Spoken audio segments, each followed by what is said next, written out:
Hello and thank you for joining us on Newsnight. I'm Neo Taigbe. Nigeria is the most populous nation in Africa and has the 7th highest population in the world. It became a member of the United Nations on October the 7th, 1960, and this is just 6 days after gaining independence on October the 1st. Since then, Nigeria has, as a member state, has continued to take on roles that will contribute to the objectives of the United Nations. For instance, in 2012, Nigeria contributed the 5th largest number of peacekeepers to the United Nations peacekeeping operations. Interesting indeed. The United Nations has the SDGs, or Project 2030, a set of 17 interconnected goals which have targets with at least one or two indicators for each target, including an end to poverty, securing the planet, and ensuring that everyone enjoys peace and prosperity by 2030. It was adopted by 193 countries, with Nigeria being one of those countries. Now, Nigeria is one of the countries that presented its voluntary national review in 2017 and 2020 on the implementation of the SDGs at the High-Level Political Forum on Sustainable Development. In 2020 also, Nigeria ranked 160 on the 2020 World's SDG Index. But is that a place to be among the Committee of Nations? Is that a good place? My guest believes that Nigeria is doing good and just needs a push here and there to get to the desired mark. Well, he should know, because about 5 years ago, he was in the field visiting at least 21 states of the Federation to see how the children are living. Today, he has a unique job of coordinating all the United Nations agencies in the country. Newsnight sat down for a conversation with Mr. Mohamed Fall, the UN Resident and Humanitarian Coordinator in Nigeria. We started our conversation with food. Yes, food.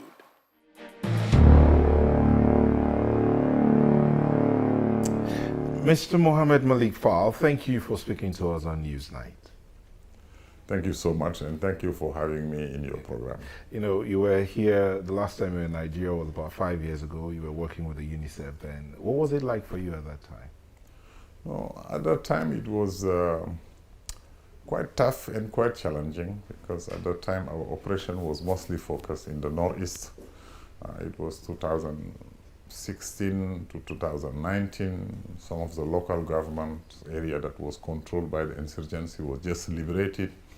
There was people behind those lines who haven't got any services for years, and we needed to respond to that. It was a time also where the wild virus of polio have re-emerged from, of course, the Northeast, and where we had to launch a big and massive immunization program to control the virus.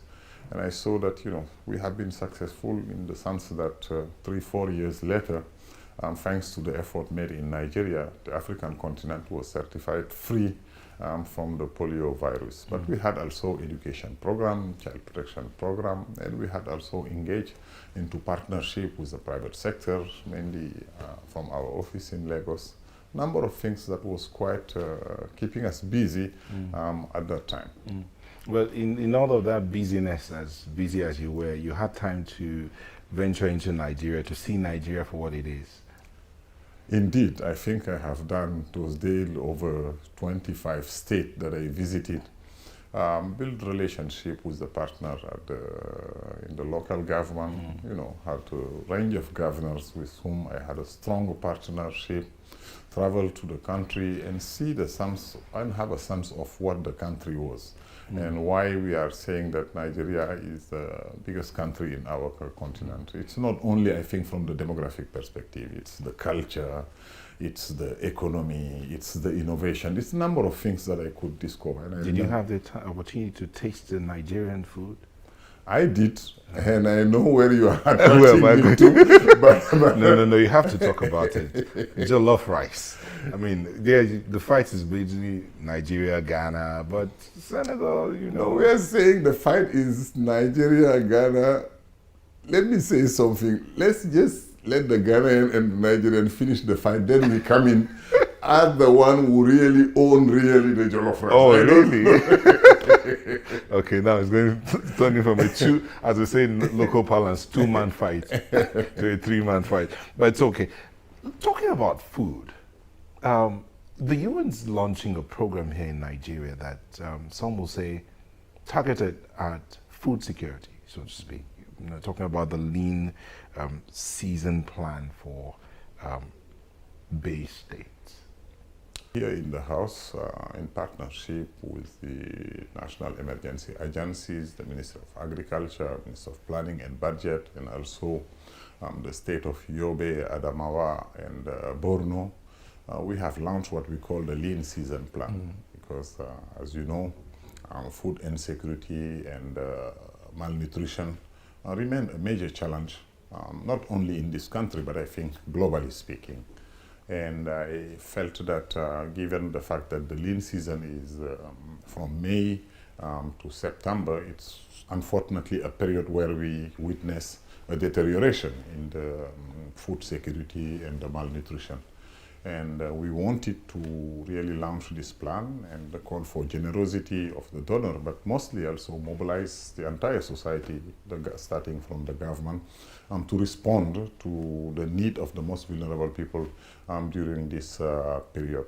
It's a period where we see a spike in malnutrition, mainly acute malnutrition, which we know is the leading cause to death for under 5 children, for lactating women, for pregnant women, for elderlies, for people living with disabilities. I think those vulnerable people needed a special protection, mainly in the context of those 3 regions that, as we say earlier, have been affected by over a decade of conflict, displacement, and number of hardship that could exacerbate and further deteriorate the food security situation. We will delve into the food security matter in a bit, but let's step back a bit and talk about these 3 states you mentioned, Yobe, Adamawa, and Borno, the Bay States as they might be put together.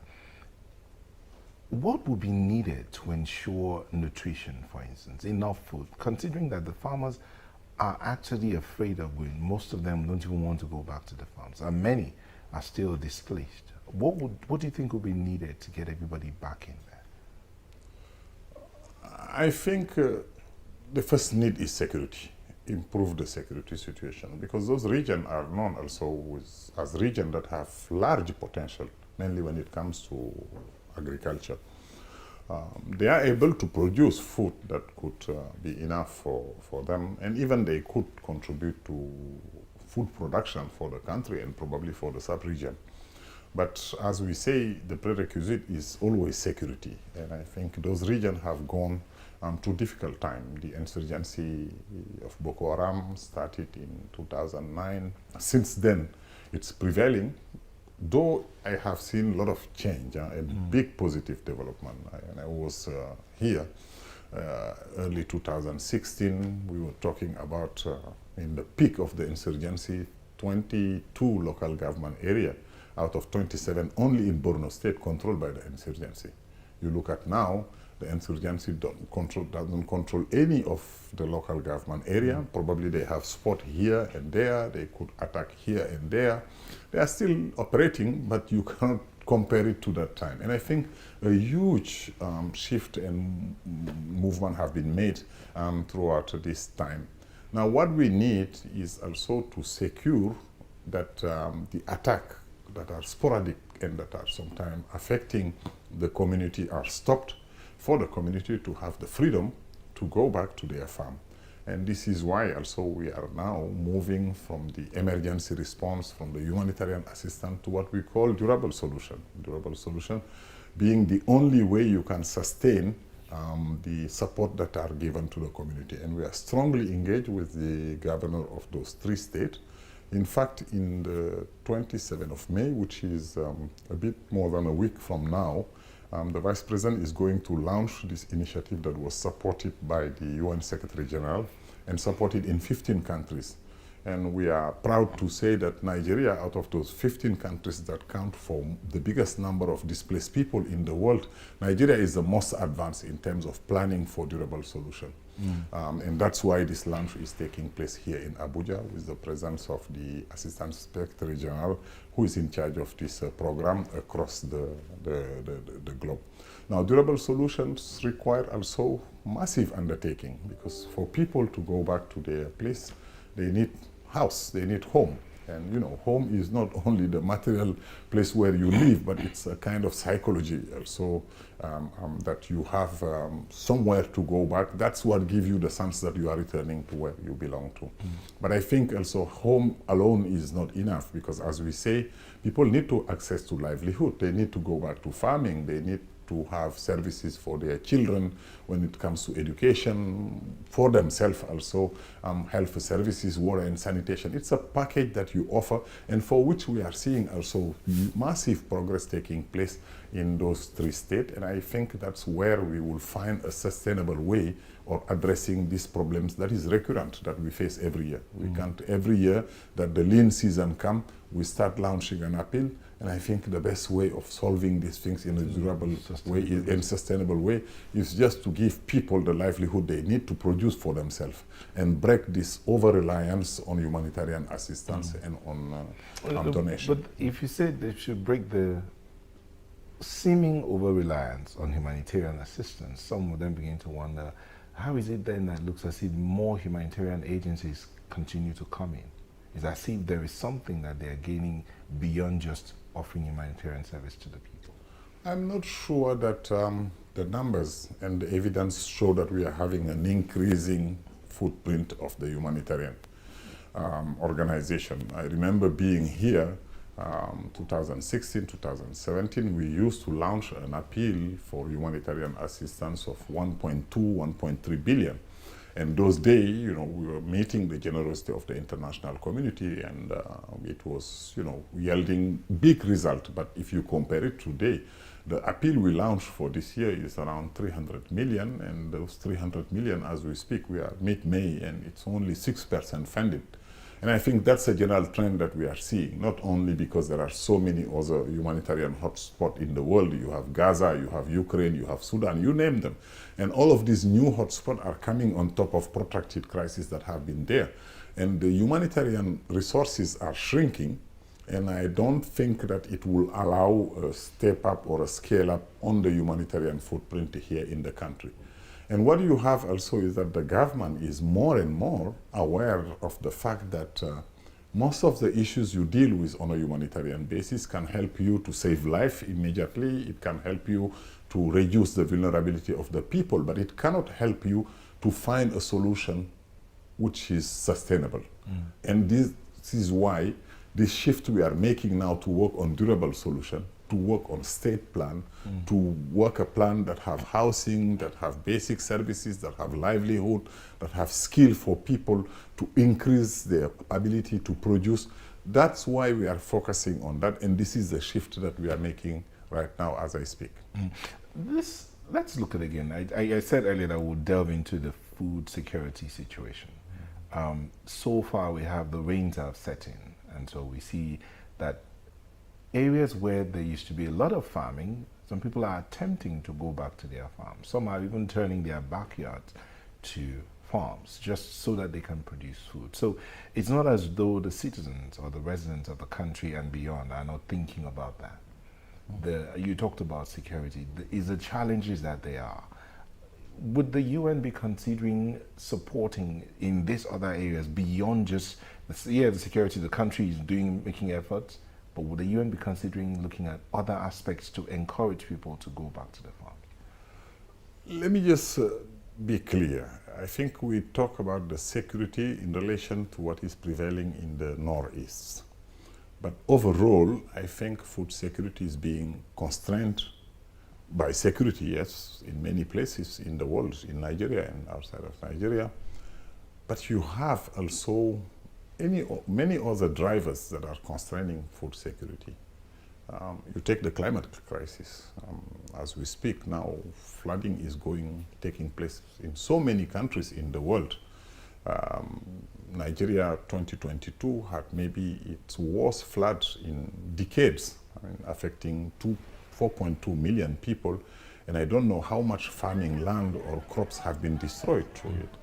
And the flood, unfortunately, is alternating with drought. Mainly, a good part of Nigeria is in the ecosystem that we are calling the Sahel, and which is affected so significantly by drought. Then you have also the resources that you need for producing in the agricultural area, like fertilizer. Fertilizer today is constrained. The biggest supplier of fertilizer is Russia. And we all know that with the crisis that is going around Ukraine, that has been constrained.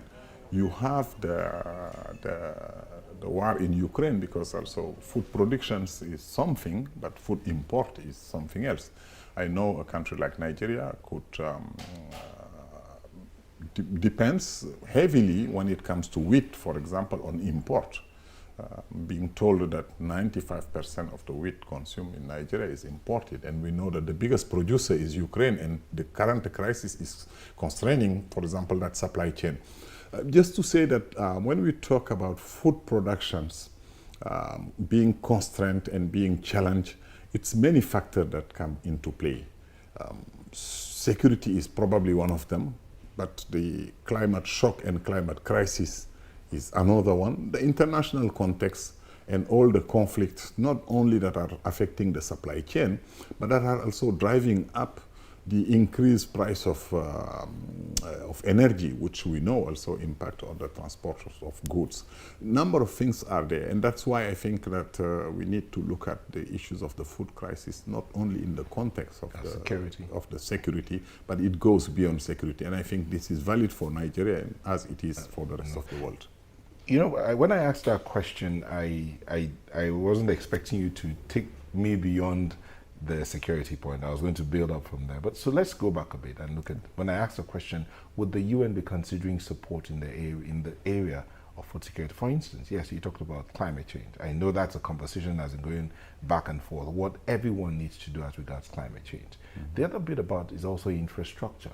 Because when you talk about most of the wheat produced or consumed in Nigeria is imported, some will say that may not exactly be true, because most of the wheat produced is not transported from the hinterlands to the market areas. Mm-hmm. So infrastructure is a problem. Mm-hmm. So when we talk about it from that angle, what would the UN be thinking to do?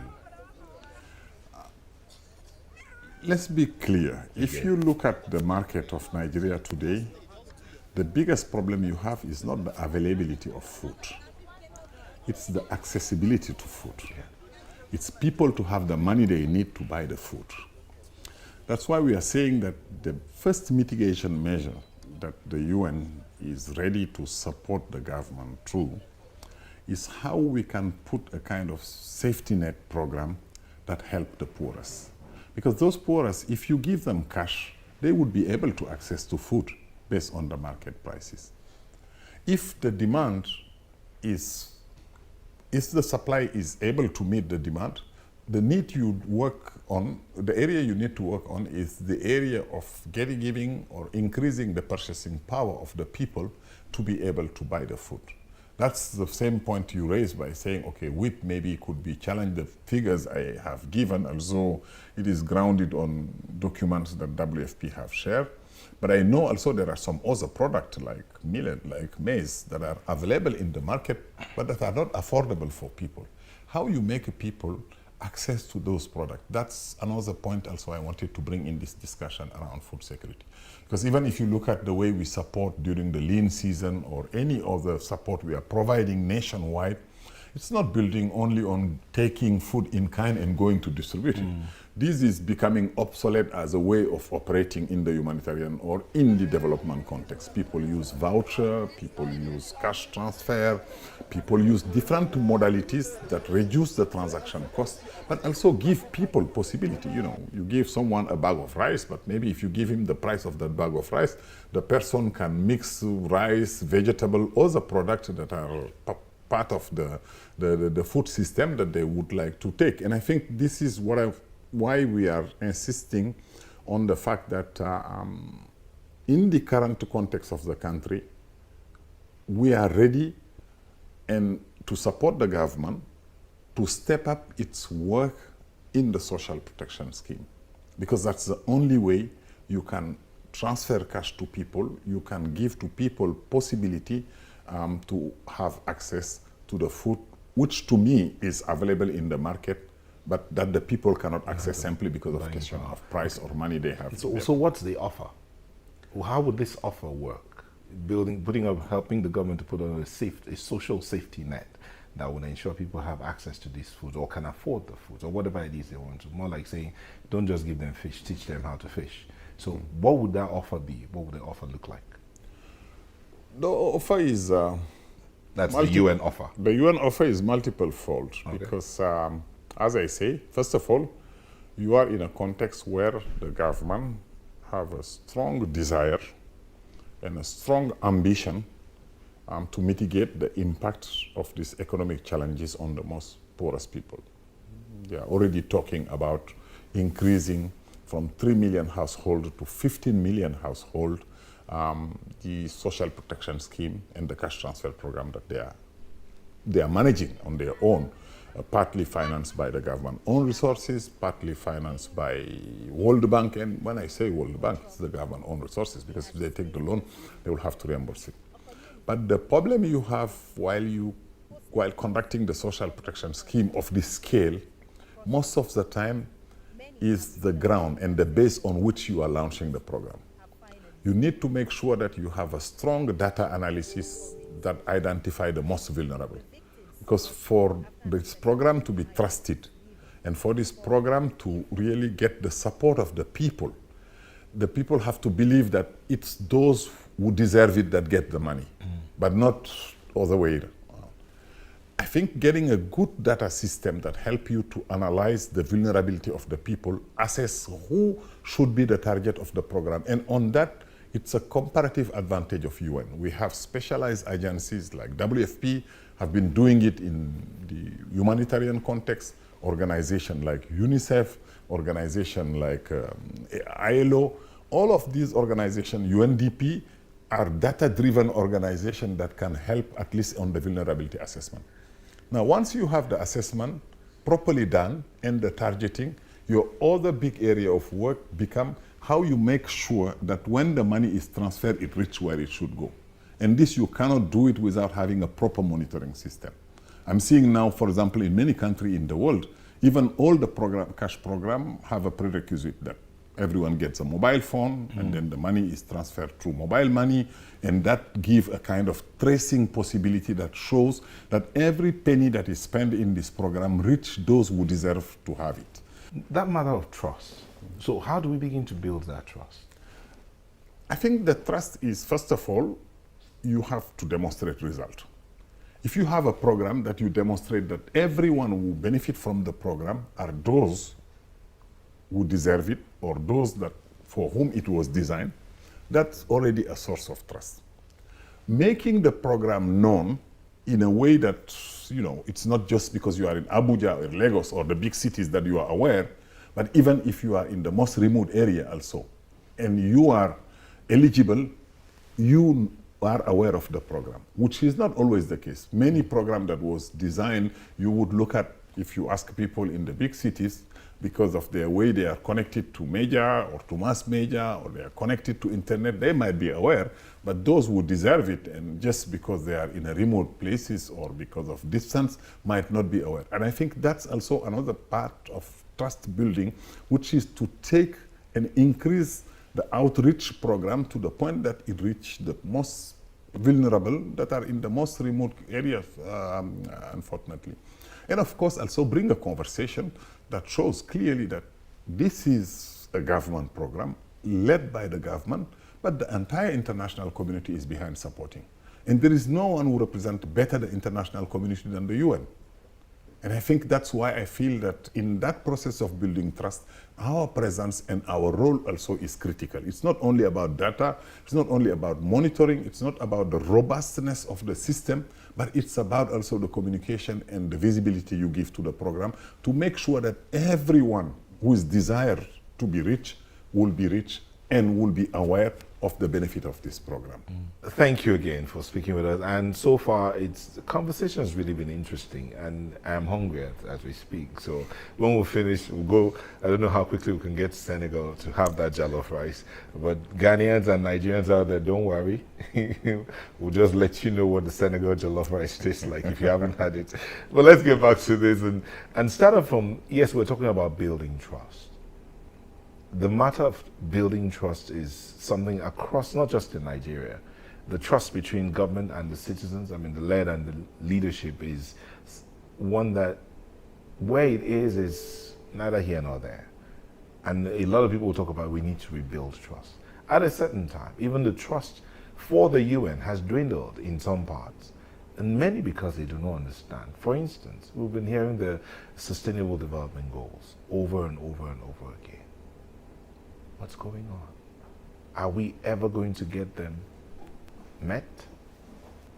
As you mentioned, rightly, it's something that we are seeing across the globe. It's not only in Nigeria that you have these issues that a citizen may be raising question or maybe lacking trust on leadership. It's something you see even in those called Western countries. But I feel that I can't characterize it like just lack of trust. It's a time also where people think that this reliance on a state or on a leadership who do something from them is almost ending. And more, and you can see it through the young people. They are taking initiative, they are going out of their way, they are innovating, they are making things to take care of themselves. That's not probably, we need to find a balance between, having a trust on the leadership that you elect to do something for you, and yourself also space that you need to occupy it for your own self. And that's the area and the place where I want to bring the SDG as and to respond to your question. For me, if I look at today's world, the SDG is the biggest social contract that exists. It starts from SDG 1 on poverty up to SDG 17 to partnership, and touch upon everything that can improve well-being of people. Address, when you talk about poverty, it's basically the issues of inequality. And for me, there is no greater social justice than equality. Then as an agenda, I can call it really one of the most advanced social contracts that exists as we speak. Now, it's taking place in a world which have gone through also a certain number of challenges. One of them being the global pandemic we have gone through. We have seen 2020 to 2022, almost the whole world was shut down. Supply chain was stopped, communication was stopped, production was affected, income generation was affected. And all of these things has impacted badly to the point that we have seen even area where we were making progress on the SDG, we experienced significant setback. And we have seen in the last Human Development Report that was published this year in March, that many indicators are back now even to the level to a level which is lower than where they were before 2015. This is why this notion of acceleration and what we call, maybe using the UN jargon, let's rescue the SDG, is really timely. And this is why recently the Secretary General, the Deputy Secretary General has come with an agenda that they call the sixth transition pathway, because the time we have now for 2030 has gone almost to maybe less than 6 years, or at most 6 years. And that have reduced so significantly the time we had to achieve or to attain the SDG, that we need to think out of the box and come with acceleration strategy and acceleration plan in order to address the SDG. But let's not just put everything on the COVID and use it as a scapegoat. I was talking about also the climate crisis. And the climate crisis raised a notion of justice, because if you look at the country that needs more the SDG are the developing countries. But look at the kind of price they are paying to the climate crisis. Yeah. Look at, for example, and I was always saying that if there is any injustice in today's world, it's on the climate front that you see it.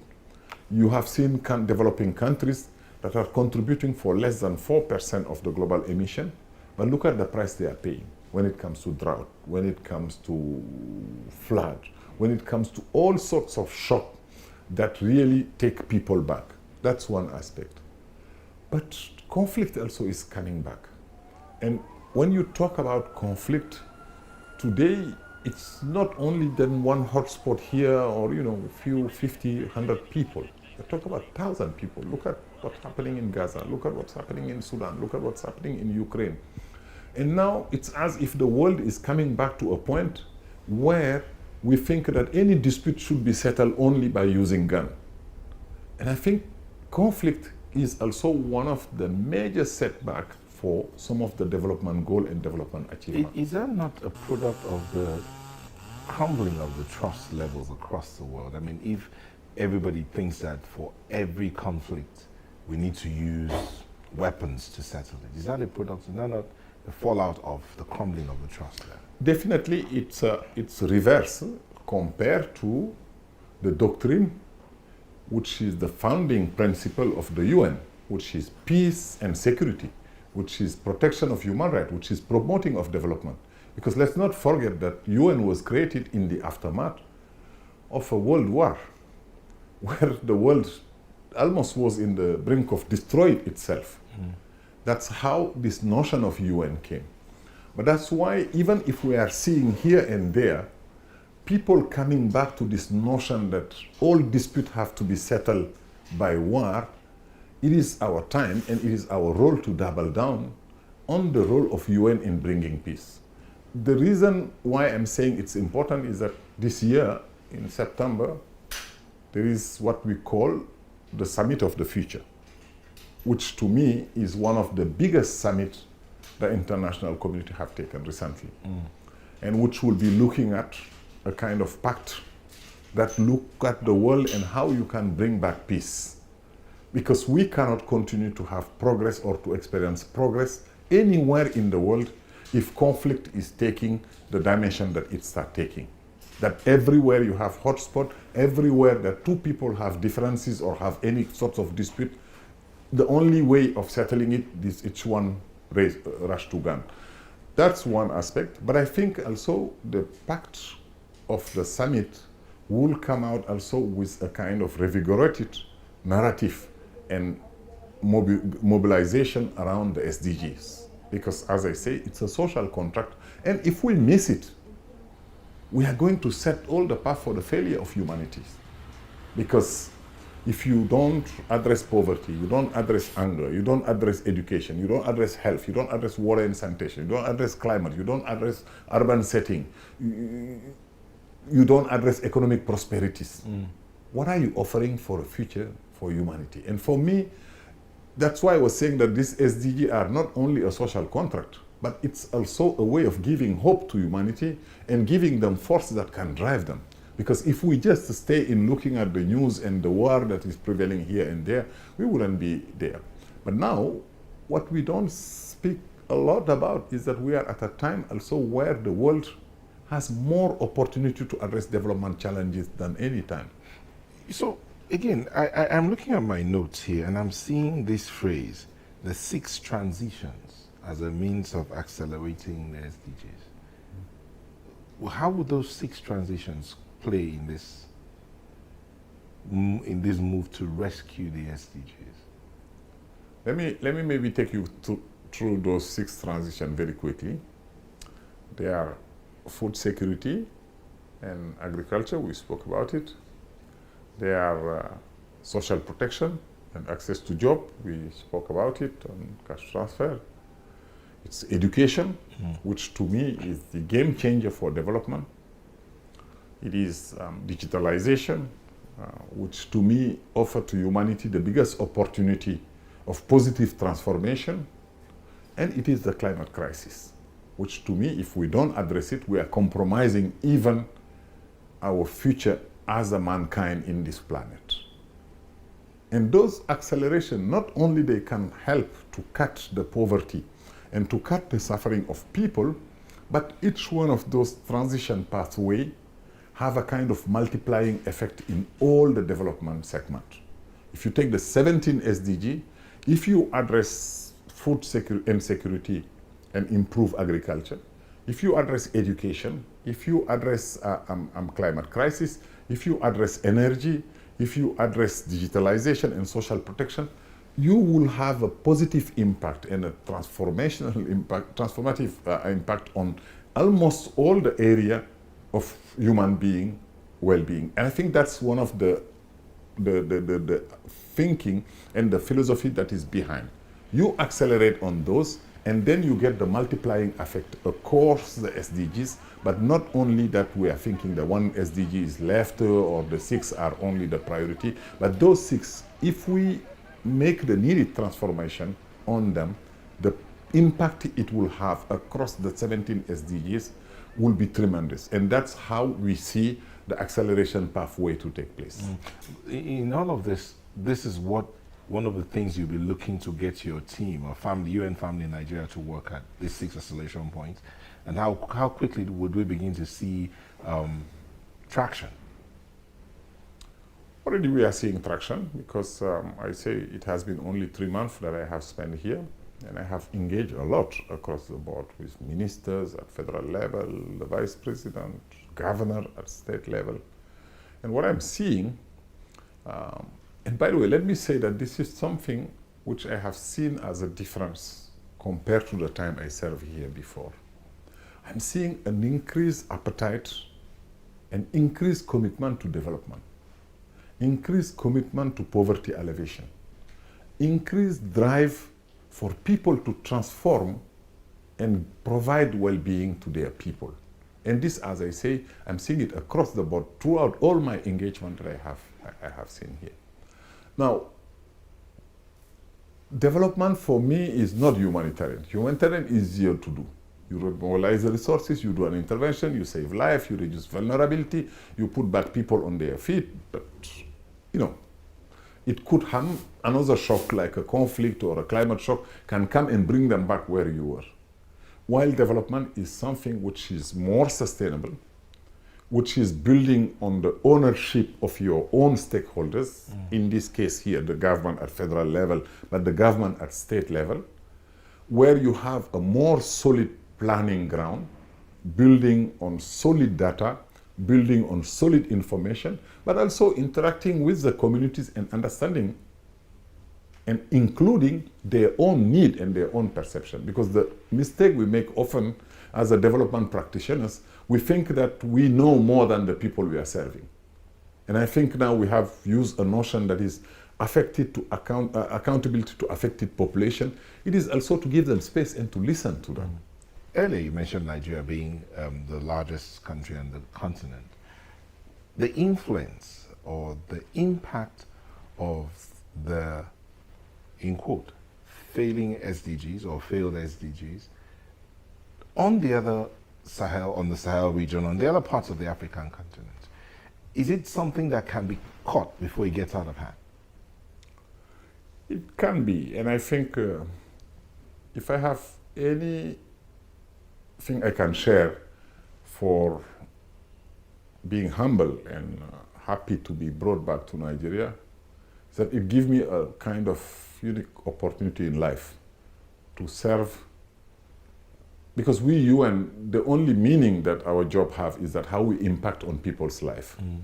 And I think when you serve Nigeria, you don't impact only on the people of Nigeria.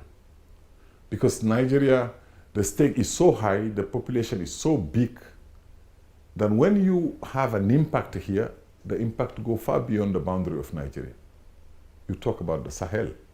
A good part of the Nigerian country is in the Sahel. But not only that. If you look at the number of out-of-school children here in Nigeria, you look at the under-5 mortality, you look at people who are facing this or that deprivation.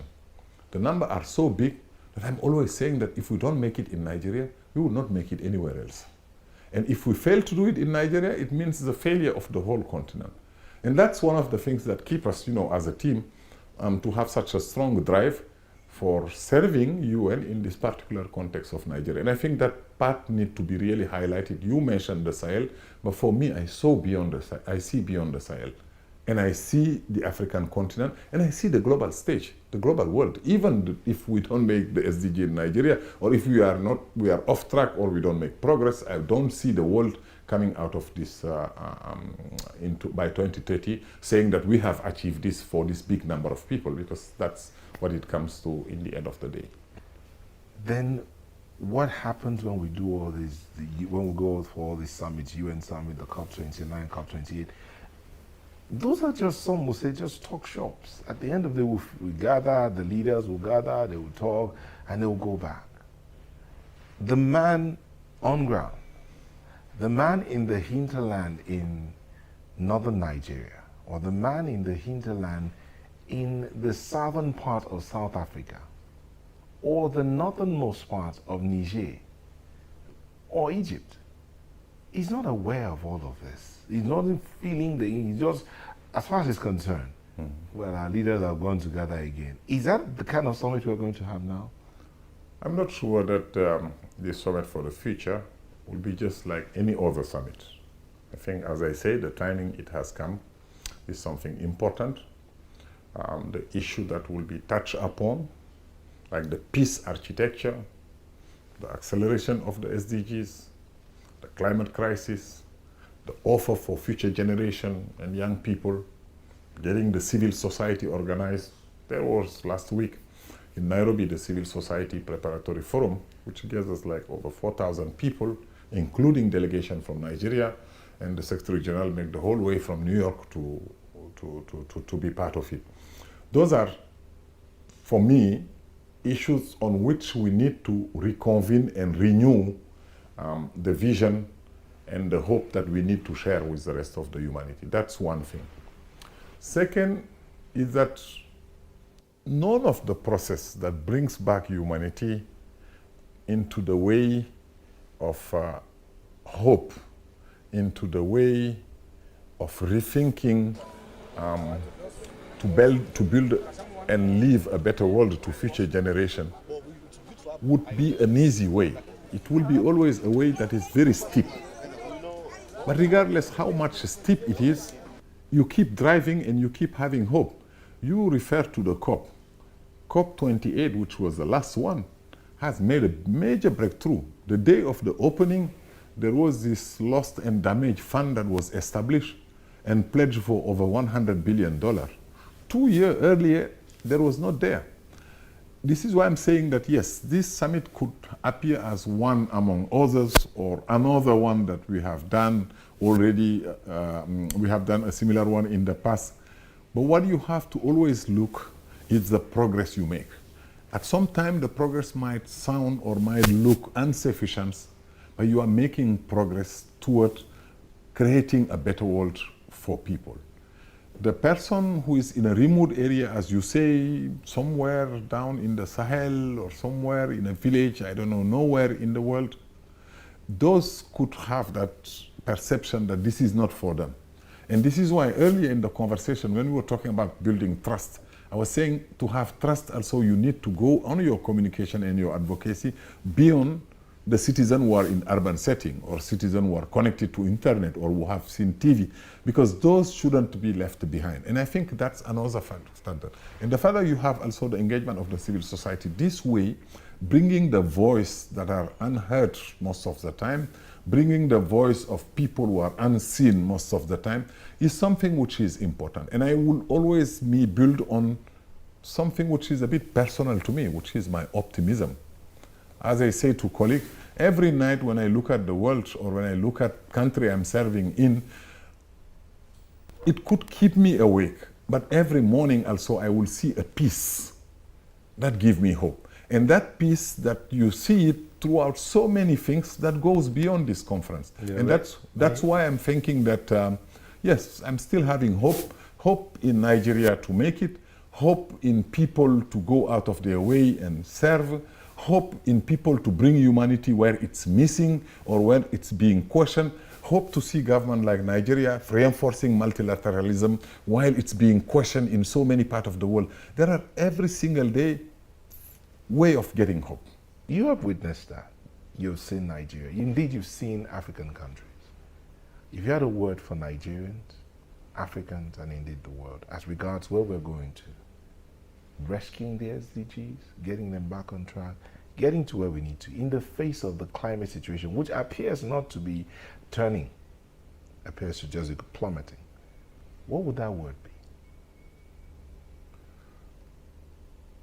Let me just say, across the continent, from this position, but from my previous position also, I told you I was regional director covering 21 countries. In every single travel I made, I have a special focus and an eye on the youth and on the young people. And reflecting on their conditions, on their struggle, it always brings me back to my own youth, my time of being a student, my time of being younger, the time I was shaping aspiration I had for me, but also the time I look at my children and see them growing and having the age of those young people. And if I look at my time, for example, at university, the anti-apartheid struggle was the one that was mobilizing us and galvanizing us. But now I look at what they call young climate activists. That wouldn't exist like during my time. The same way, I saw how young people, you gave the example of Senegal, are emerging now in the political arena. I'm just saying that each generation have a call. Maybe the generation of my father, their call was to liberate the continent from colonialism.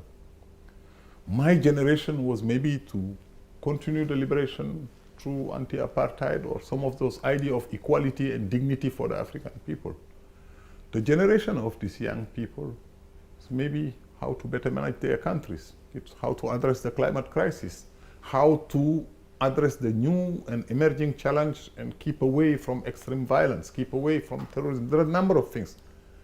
But for me, what makes me happy seeing across the continent this vibrant youth engage in this respective area, I was saying, at least one thing is clear. They understand that this is their call. This is the call of their time. The same way for our fathers, their call was the anti-colonial struggle, the anti-apartheid struggle, and generation after generation. And that gives me also hope that situation might be dire. As I say, the road might be very steep, but we just keep with the hope and seeing also these young people, their force, their drive, their innovation. And by the way, that's one of the part of the things what people never talk about in Nigeria. The ability to innovate that is in this country is almost unique in the continent, and I can say in the world. The cultural dimension and production in this country is almost unique. The private sector, there are so many areas that if you look at them, give you hope that this country have a potential of really completely shifting the needle. And the role that UN give itself is how to accompany those young people in their aspiration, how to accompany the country on its aspiration, how to really harness all this potential and all these opportunities that are out there, and just to stop looking at only the challenges. In every of these challenges, there is an opportunity that can help this country to play its role. And what I call the role of Nigeria is to be the leader of this continent and to be leader in the global stage. Mr. Fall, I would like to say thank you so much. Thank you for speaking with us again. And finally, when are we going to have that jollof rice? Thank you so much. Thank you for having me in your program. Thank you to all your viewers and listeners. The jollof rice, I prefer we take it off the record because I want to treat you so that you come back on camera and say what you have experienced and what you have enjoyed. Thank you. Thank you so much. I want to thank you for participating in today's program. Your insights, we would like to hear. Just connect with us using the social media handles showing on your screen. Also, you can go back to this conversation or our previous conversations. Just go to our website, channelstv.com/podcast or youtube.com/channelsweb to get started. Until we bring you another edition of the program, I'm Neo Taigwe saying bye-bye.